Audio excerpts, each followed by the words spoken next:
Allie, 19, loved chilling out at her summer job at the local pool until the day a dangerous visitor appeared in the doorway. Around 5 p.m. on June 18, 2002, 17-year-old Tyler Kemp arrived at the neighborhood pool in Leawood, Kansas, to relieve his sister, Allie, from her shift as an attendant. Allie had asked him to cover for her because she wanted extra time to get ready for a date that night with her boyfriend, Phil. As Tyler pulled into the parking lot, he saw Allie's Jeep Grand Cherokee out front. He parked, walked through the gate, and saw his sister's keys, purse, and cell phone on a table nearby, but he didn't see Allie. Tyler figured she'd run across the street for a snack at Subway. He grabbed the pool skimmer and began cleaning the pool, waiting for her to come back. 15 minutes passed, and Allie still hadn't shown up. This is weird, Tyler thought. He called home and had told his mother. His mom told his father, and within minutes, Tyler saw his dad, who lived just a few blocks away. Entered the gates. "Allie still not here?" Roger Kemp asked, concerned. He began walking around, looking for clues that would tell him where she might have gone. He walked into the pump house, where he saw the usual clutter of equipment and pool supplies. And as he reached the back, Mr. Kemp noticed a large pool tarp crumpled on the floor. He inhaled sharply. There was a leg sticking out from under the tarp. Golden Girl. Growing up in Leawood, an affluent Kansas City suburb, Allie had everything going for her. Athletic and outgoing, with brown eyes and a chestnut hair that fell to the middle of her back. She had the same close-knit group of 10 girlfriends throughout her high school. But she was careful not to exclude others. Back in high school, she often showed new students around. "It's hard moving to a place where everyone has grown up together," says Allie's friend Laurel Vine. So she always brought the new kid to lunch. If she threw a party, she made sure her parents let it be big enough so that nobody was left out. And she was totally in love with Phil, her high school sweetheart. Allie was looking forward to her sophomore year at Kansas State University, which is going to be busy. Her former soccer coach had asked her to go on a trip to Russia the next year to work with poor children.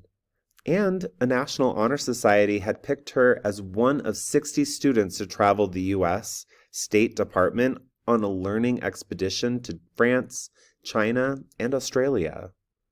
With so much on her plate, Allie appreciated her laid-back summer job at the pool.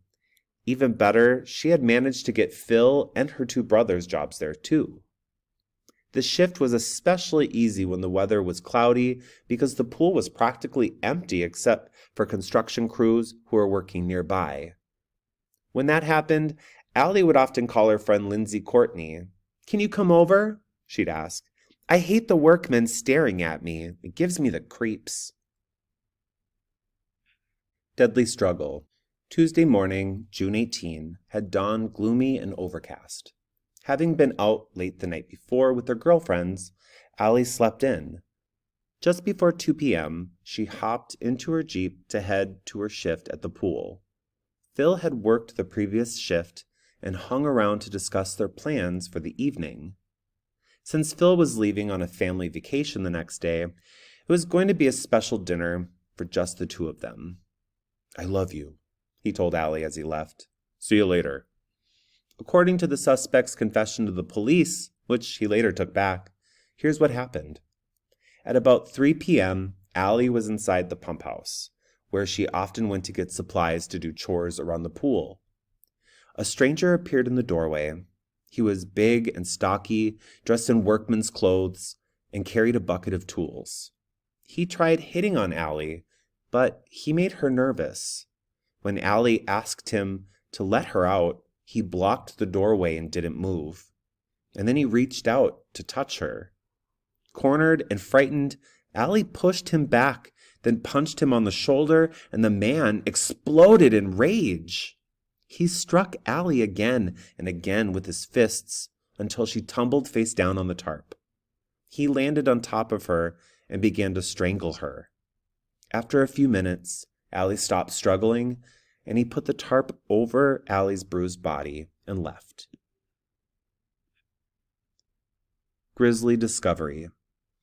At about 3:10 p.m., Laurel decided to visit Allie at the pool on her way home from a doctor's appointment. She pulled up at 3:15 p.m.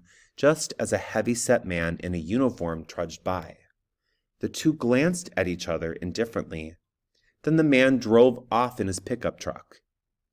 Laurel got out of her car and called around the pool for Allie, but she wasn't there. "I thought she was probably over at the shopping center across the street," Laurel says, "so I went home." It was 2 hours later when Mr. Kemp found Allie's body. Throwing back the tarp, he saw Allie lying face down, bleeding from the head. "Call 911!" he yelled to Tyler. Kneeling beside Allie, Mr. Kemp took her hand. It was cold. He felt along her forearm. It was also cold. Her back still seemed slightly warm, offering a faint hope that she was alive.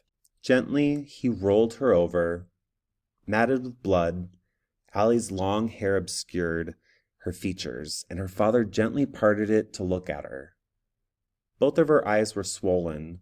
Her battered face was dark blue. By the time Mr. Kemp looked up, the paramedics were rushing into the pump room. "Hold on, honey," he whispered.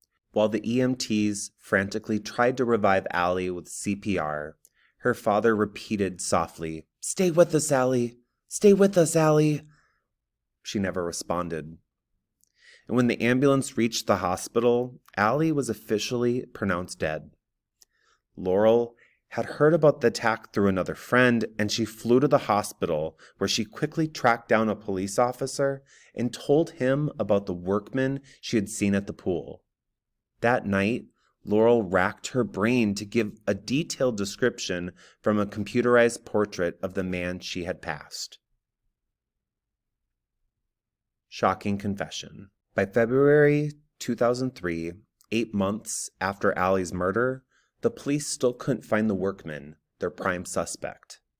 To help, Allie's father had the composite sketch placed on a billboard along with a hotline number, and they got nearly 3,000 leads. 2 of the tips pointed to Teddy Hoover, a man who ran a pool cleaning service. Detectives interviewed him and asked whether he would submit a DNA sample.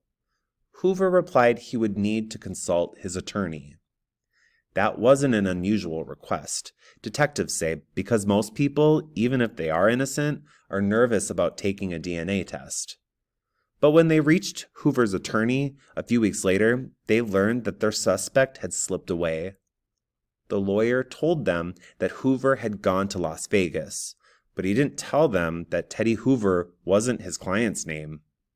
Teddy Hoover turned out to be Benjamin Appleby, then 29, who had stolen the identity of a dead friend and had served time for robbery and had confessed to exposing himself to young women.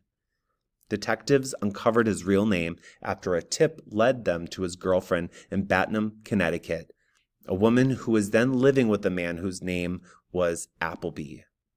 Finally, in November 2004, Kansas detectives traveled nearly 1,300 miles to Connecticut, where they questioned Appleby about Allie's murder. He broke down. During his taped confession, Appleby hung his head and rubbed his forearms nervously as he described how Allie had rejected him. "I effing lost it," he says. He admitted to strangling her, but couldn't remember what he had used to do it. He cried as he described covering her body.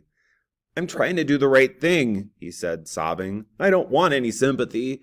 But after Appleby was brought back to Kansas to face his charges of capital murder and rape, he recanted, saying his confession was made under duress. He's still waiting to go to trial. This reading is a true story, just to show a fact check, to show that it's a credible source. Fox 4 News from Kansas. Allie Kemp, her dad, prepares to fight back as Appleby tries to argue for a reduced prison sentence. So when this had been originally written, the case had not been fully solved. At this point, we can look at an article where the man who had killed Allie, he had gotten 50 years prison sentence. He is now wanting to try to get that sentence reduced. So, true story, unfortunate. And that is a picture of Allie Kemp. May she rest in peace.